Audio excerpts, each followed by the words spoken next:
looks like a war zone. It looks like somebody took a machine gun at those cars. It's just amazing. And again, when you had about 100 students in various camps, whether it was engineering camp, I think a basketball camp, and some other things, that's really a testament as to why they go through the kind of training they do with the resident advisors and the others who are part of those camps to make sure those kids are safe. I certainly think those parents are appreciative today that they've gone through all that safety training, because it paid off to get those kids to a safe place as quick as they did. But it'll take some time. That one's probably where the state will have the most direct impact. Department administration folks were on site already early this morning. There's recovery crews there.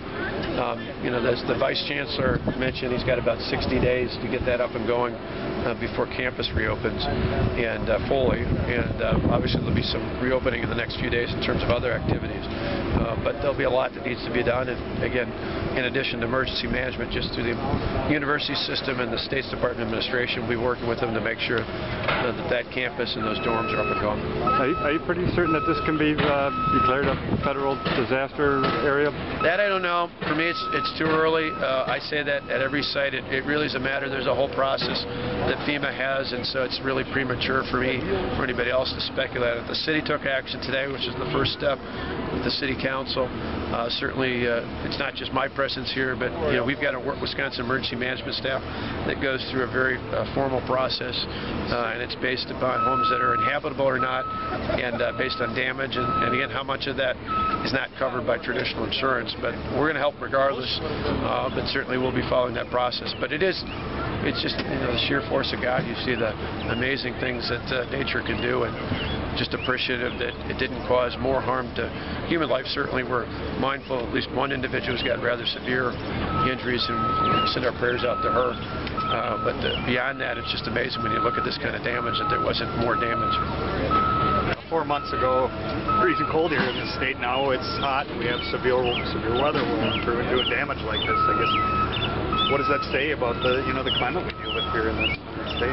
Well, it's one of those where you got to be prepared. We always say with emergency management that you plan for the worst and hope for the best, and hopefully life takes you somewhere in between. And from our standpoint, it's why sometimes people wonder why you see the trainings with the fire department, the police department, first responders, the sheriff, the county emergency management, working with the regional and staff from WIM, from the state.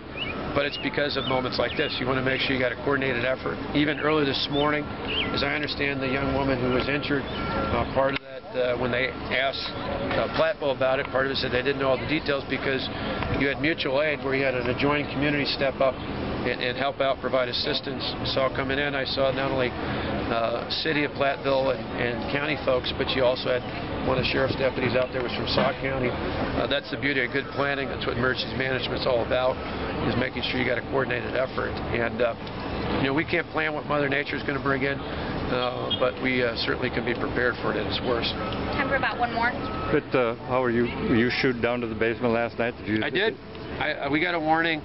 Ours was a little bit later. It was about, I didn't look at my clock, but it was about quarter after, I think. I was down in the basement when the alarms went off. And my wife, besides hearing the sirens that we heard in Maple Bluff, actually have an app on or a thing on our iPhone that goes off as well. And it's just, you're grateful. It's grateful. It's a good reminder. Our kids are 19 and 18, but it's a good reminder to kids when you see some of these homes about, they're not kidding when they tell you to go for shelter.